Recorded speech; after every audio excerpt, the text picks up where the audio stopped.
Hello everybody, and welcome to another installment of Dan's Vinyl Corner. I am Dan, and this is my Vinyl Corner, and today I will be discussing with you what has been a beautiful exploration of the Led Zeppelin albums and pressings. Since I was very young, I have enjoyed these, and I've heard a variety of anecdotes in real life and also online about which version of the record is the best. And I wanted to try and settle the score, if for no other reason than for my own listening purposes.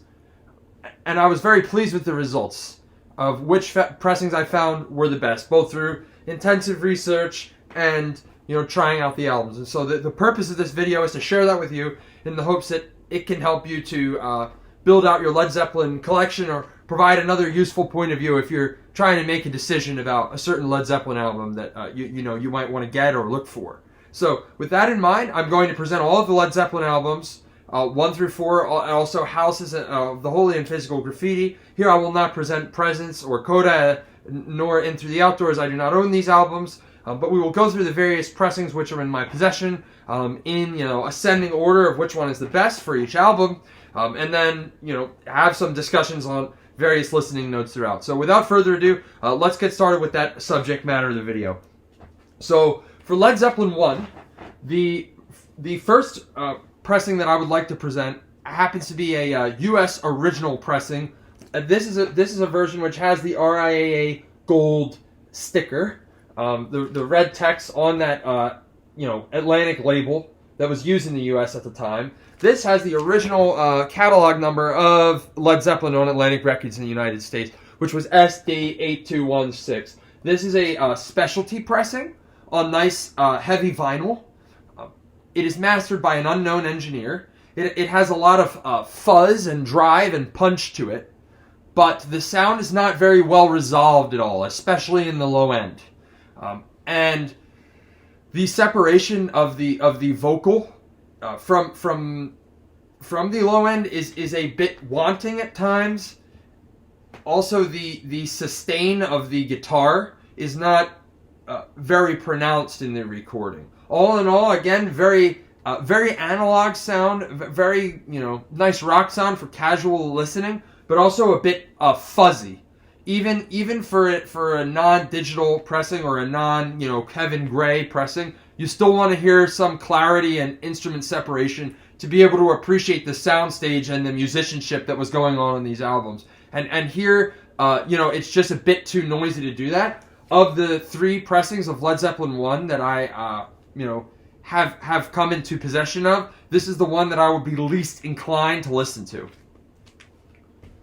Coming up next is the mid-2010s reissue of Led Zeppelin 1 on 180 gram vinyl. This version will have no catalog number, or sometimes a catalog number starting with R1. It's on a beautiful 180 gram vinyl, super quiet, pressed in Germany. This I got from Barnes & Noble. Actually turns out to be an EU import copy. There were also US copies sold of the very same thing. The EU versions were pressed at Optimal. The US versions were pressed at Palace. But really, in terms of quality, in this instance, they're practically indistinguishable.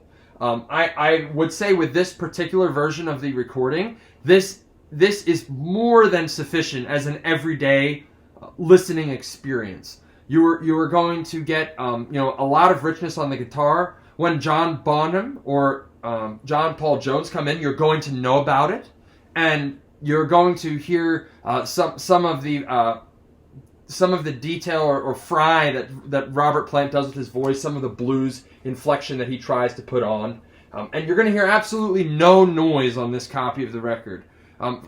For all those reasons, it's very good. It's also good for a certain kind of serious listening experience because the digital treatment of the music helps to remove some of the noise and also helps to tamp down some of the louder sounds in the recording. So while this is generally unfavorable, on a recording like this, it prompts you to crank it louder and it turns up the soundstage. And on this version, on this particular recording, this is a digital version of an album that can be cranked loudly. There are not many artifacts, and it really does satisfy the everyday sound, and it easily beats the first US pressings, in my opinion. I would especially say on this version of the recording, I really enjoyed Your Time Is Gonna Come, Babe, I'm Gonna Leave You, Shook Me All Night Long. Again, just the way that they conveyed the whole range of instruments and how clean it sounded and the clarity that you got it. There's a reason that these are on the TAS list as of late 2021. And that's the copy I'll listen to for everyday purposes, but if I really want to not relive, because I wasn't around then, but live the magic of Led Zeppelin 1 that I remembered from when my dad would play the Led Zeppelin Live DVDs, or as a kid when I got the Mothership CD. That magic, if I want to relive it, I will relive it by listening to an early UK pressing of Led Zeppelin. This is a 1972 crossover pressing. The reason that it's called a crossover pressing is because it has the matrix number 588171 that graces the runouts of the early Led Zeppelin pressings in the UK, such as the turquoise lettering, with the strike through the 8 on some copies. The turquoise does not have strike through the 8, but some have a strike through the 8.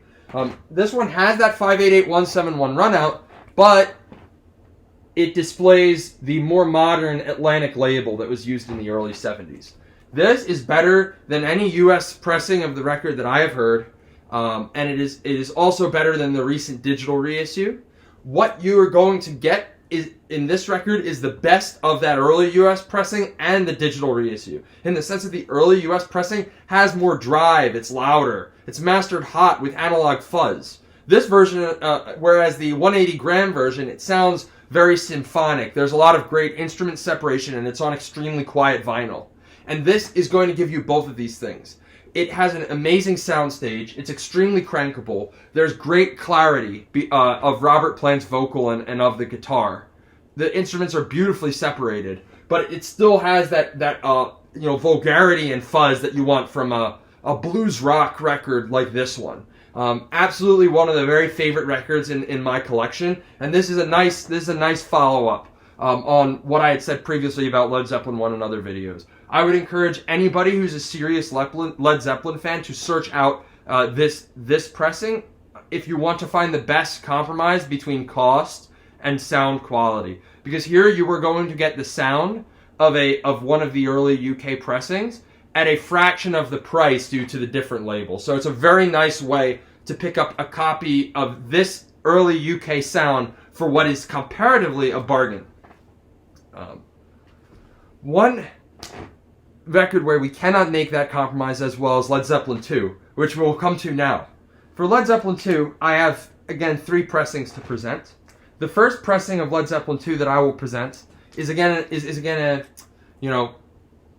early US reissue of the album. This, I do not have the muted Atlantic version of the album, but this is what we would know as a later 70s pressing. This is a 1977 specialty pressing.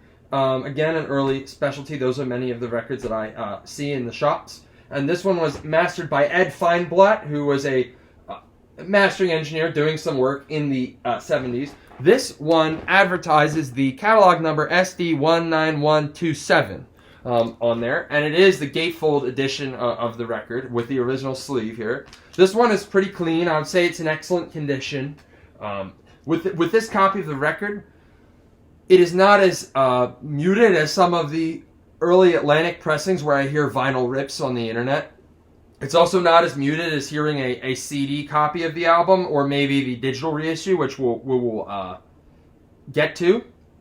But it does lack some separation in the higher frequencies. So on songs like Thank You, where there's some high guitar notes going on, or a mandolin, I think, or Bring It Back Home, where there's a harmonica going, there's going to be, what I would describe as an unpleasant distortion, and it can make the record sound badly recorded. There are certain artifacts that are introduced, and so I would say this is going to be a cheap way to pick up a listenable and enjoyable early copy of Led Zeppelin 2, but there are certainly better avenues available for a serious collector. And I think one better avenue that is widely available is the 180 gram reissue. you're very much noticing the same pattern as what we saw with Led Zeppelin 1. First, we show an early US pressing that has that analog fuzz, but doesn't have the dynamics. In this case, the Led Zeppelin 2 wasn't as loud as the Led Zeppelin 1. Now we look at the 180 gram reissue. This is a true US copy that was pressed at Palace. It's also a deluxe edition, which comes with a complimentary disc containing alternate recordings and this wonderful negative on the back. Again, the vinyl on this one is going to be quiet as can be. This particular copy is from Palace, and it's the only copy I've ever had of a record from Palace which had a meaningful quality issue, in that there is a deep scratch on side 1 of the record during Whole Lotta Love, which causes the record to skip for about 12 rotations. So I do not regularly listen to this pressing, but if we are to, for the sake of the comparison, assume that all versions of the pressing are the same, and they're not pressed with defects, then what you can say about this is it has a great clarity, it has punch. Again, I believe because Jimmy Page remixed these, remastered them as well alongside a digital engineer, it was done, with a higher emphasis on the guitar rather than the drums, and you're also not going to hear the hotness in Robert Plant's voice. So this is a very nice copy of this record, probably good for anybody who's just getting into Led Zeppelin, but for the most serious Zeppelin collectors, this is not the end game. The end game for the most serious Zeppelin collectors is, of course, going to be the Led Zeppelin 2 RL pressing. I've heard that the UK Plum for the EU audience sounds very similar to the Led Zeppelin 2 RL. Unfortunately, I have no means to authoritatively comment on that because I don't have access to hear any of the Plum label directly. But this is a really clean Led Zeppelin 2 RL with RL SS on side 1 and RL without the SS on side 2 from Presswell.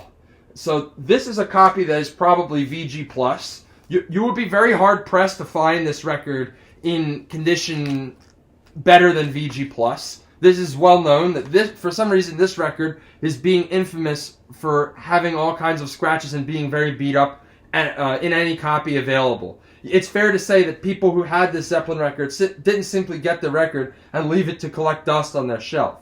They instead, I guess, scratched it with their turntable or by dropping it when they were listening to it. So this is about as clean as I could find it. It has some surface scratches, but anything of that sort is going to be heavily obscured in the mix. This is, by no contest, one of the best-sounding records that I own.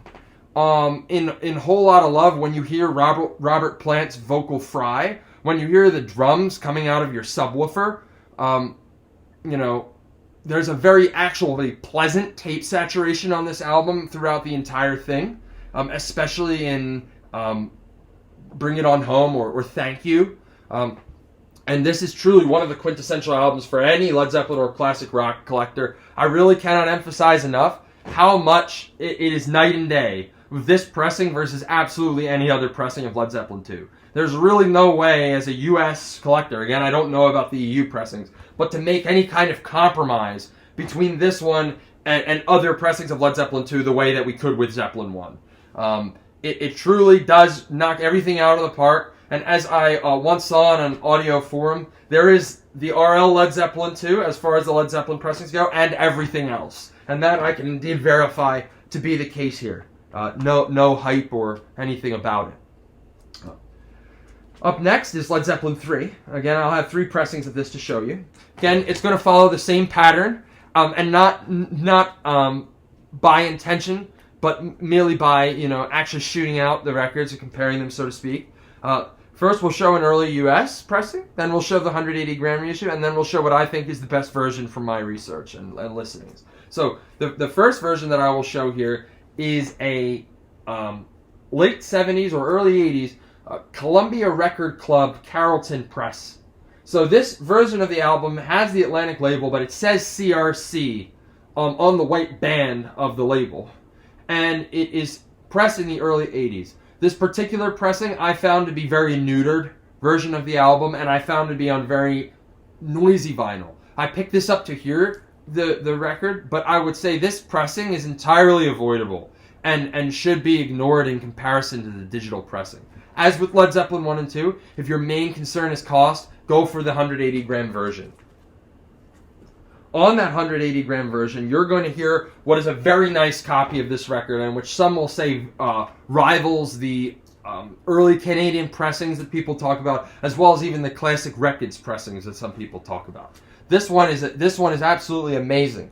You're going to get it's a full treatment, right? So you get the whole 9 yards, gatefold, 180 gram. This one is picked up at Amoeba Music in Los Angeles. Is pressed at Palace, and you'll see absolutely quiet vinyl, which is very important in particular for this record because of the folk or acoustic music that they do on side 2, such as Tangerine or That's the Way, which That's the Way may go down as my very favorite Zeppelin song, alongside What Is and Should Never Be. So this one, absolutely a great copy. It has all of that clarity. We're not as worried about the bass on Led Zeppelin 3 as we are on 1 and 2.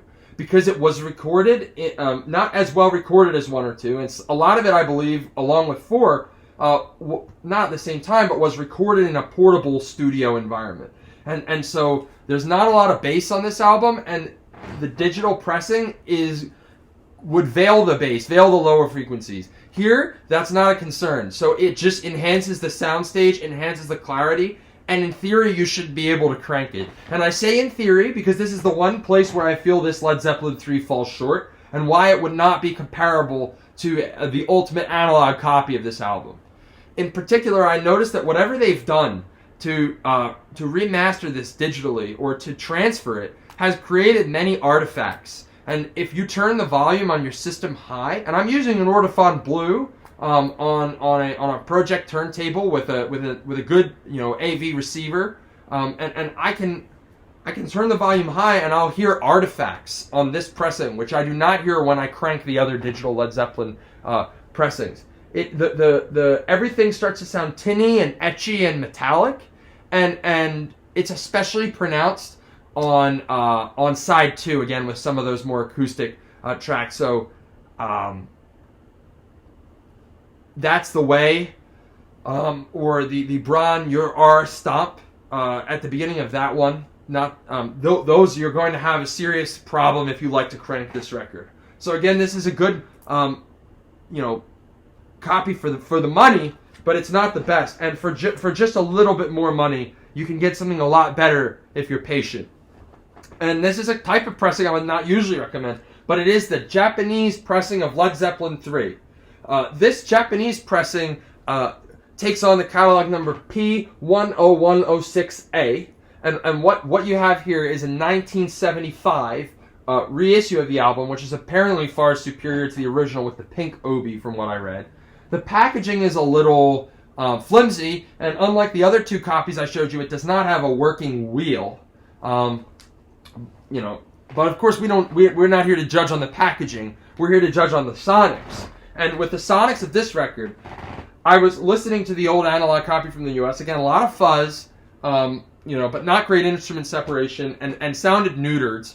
Then I listened to another version which has all of that clarity but sounds digital. So what's the natural choice if you want to get a record which has that clarity and which has that soundstage but is not digital and you're not worried about bass? Get an old Japanese pressing. So I researched the Japanese pressings, found this one was the best, and yes indeed, it has all of the clarity of the Led Zeppelin 180 Gram Reissue, but it is crankable. And I would say this one, still get it while it is a reasonable price before they continue to go up. If you're willing to get a copy without the poster inside like I did, then you're going to be better off, paying less money, and it's going to be a very good listening experience for you, especially on that the magic of side 2 there. Finally, we'll come to Led Zeppelin 4. For Led Zeppelin 4, I again have 3 pressings. The first Led Zeppelin 4 pressing that I have is an early US pressing. This one was mastered by George Piros. You can see the inscription ATGP on both sides of the record. There is no Pecco or Porky or Duck. So this is a version which is actually mastered by George Piros alone. He was known to be one of the better Atlantic engineers, if you know of his Led Zeppelin 2 or his Vanilla Fudge. This particular version of the album, I was a bit underwhelmed with. The vinyl is kind of noisy, which is part of the playback experience. There is a soundstage, but it's a bit veiled. All I can really compare it to is listening to a record that was cut from a digital file. I, to be honest, was not a huge fan of this pressing. It has the right dynamics, but the dynamics are not allowed to shine because the vinyl is not good enough to let them shine. Where there are dynamics that do shine and are crankable is on that 180 Gram Reissue. Again, very much the same story. Led Zeppelin 4 recorded at a portable studio. Not a lot of bass captured on the album, surprisingly. You're going to hear that when you listen to the version I showed from George Piros or this 180 gram version. This one has all of the dynamics of the George Piros version, but it's cut louder, and it has better clarity and separation. However, the detail of the vocal is not all the way there, and the detail of the instrumentation is not all the way there. And since we can't get low end or on a pressing like this, since it was not captured in the original recording, the place we can look to improve is on detail and granularity in the sound. And again, that's accomplished by a Japanese pressing of the album, which is the 1975 reissue. That is the so-called P10125A. I'm not one to push Japanese pressing, but really, given that they likely didn't have access to a first-generation copy of the tape, and they were able to make it sound so much better than all of the pressings that did, is really a testament to the way that the mastering choices that they tend to make suit these albums and help to bring out both the analog fuzz and the audiophile clarity in some of these less well-recorded records. I would really recommend this one, and it is currently available for about the same price as the Led Zeppelin 4 180 gram reissue without shipping. It comes with this beautiful insert as well, and it really is just the complete package as far as this album is concerned. I know I said finally, I guess I think about 1 through 4 subconsciously, but there are 2 more. I don't have multiple pressings of these, I only had 2, because I felt comfortable from my research to just buy one based on my findings. The first one that we will talk about is Houses of the Holy, post 1 through 4, right? Just like with the Led Zeppelin 2, it's a no-brainer. The pressing you get is the Sterling RL. It's cut super hot, just like the Sterling RL is on The Song Remains the Same. This one was pressed at Southern Plastics, nice quiet vinyl, and you can get this one for not too expensive. If you're looking for an entry-level, price of the audiophile record into the upper mid-range or high range of what is available for the Led Zeppelin pressings, this is the way to go. It's a less renowned album, and it's actually my least favorite of any of the albums I'm showing here today, but that's not really saying much. And again, a great pressing. For this one, look no further than the early US RL. There are some people who say the early UK also sounds great, but again, I can't speak authoritatively as I do not have access to any UK Led Zeppelin records other than that 1972 crossover pressing of Led Zeppelin 1. And finally, there is the double LP masterpiece from Led Zeppelin on this die cut. This is Cashmere. I was really spinning my wheels reading a lot about this particular pressing. What I found in the end, this particular album, what I found in the end is that, some people like the Japanese version, but for this album I was not comfortable going for the Japanese version because I understood it to be somewhat well recorded. It was cut loud and hot. There's a lot of low end on there from songs like Cashmere or Trampled Underfoot that you're really just going to miss out on if you might get a Japanese pressing. Again, just based on my research, I haven't heard it. Of course, the original UK is thought of in very high regard, arguably in higher regard than this, as is the 180 gram Classic Records reissue.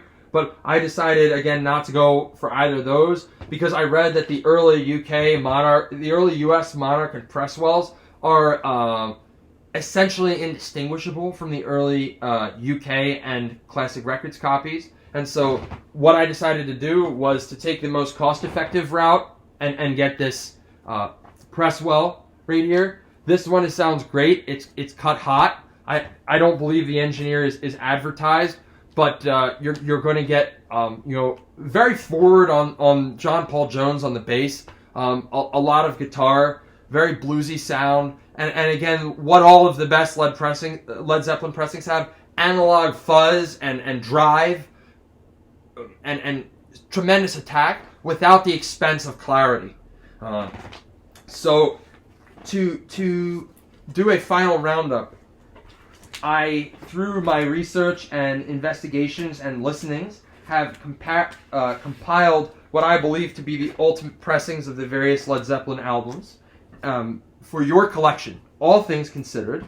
And of course, taking sonics as a first priority, I determined that Led Zeppelin 1, go ahead and get the crossover pressing from 1972, where they have 588171 in the matrix on the what was then the New Atlantic label, original Zeppelin sound in a much more cost-effective package. We have Led Zeppelin 2, the RL cut. Again, there's really no way around this one, and it's the best sounding of any of the Led Zeppelin records I'm showing here today. Led Zeppelin 3 and 4 get the Japanese 1975 issues with a P catalog number. These have all of the clarity of the new pressings with the analog fuzz of the old pressing, and you're not going to need to worry about losing out on any bass or low end, because those didn't really exist to a large extent on either of these records when they were originally recorded. And for Houses of the Holy, again, the Sterling RL is our winner.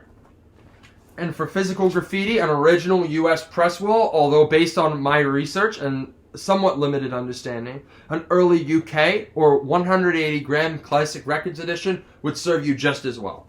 Thank you for watching, and we'll be coming at you again soon with some new finds and other additions to the collection. I sort of pressed pause, no pun intended, for a while to do some deep research and listening into these Led Zeppelin albums and try to bring you the best opinion possible on those. I look forward to sharing more with all of you in the vinyl community soon. For all of you who have watched all the way through or just at the end here, thanks very much. Remember to hit the like button, subscribe, and click the bell. I very much appreciate any support that you can give to my channel. Thanks very much.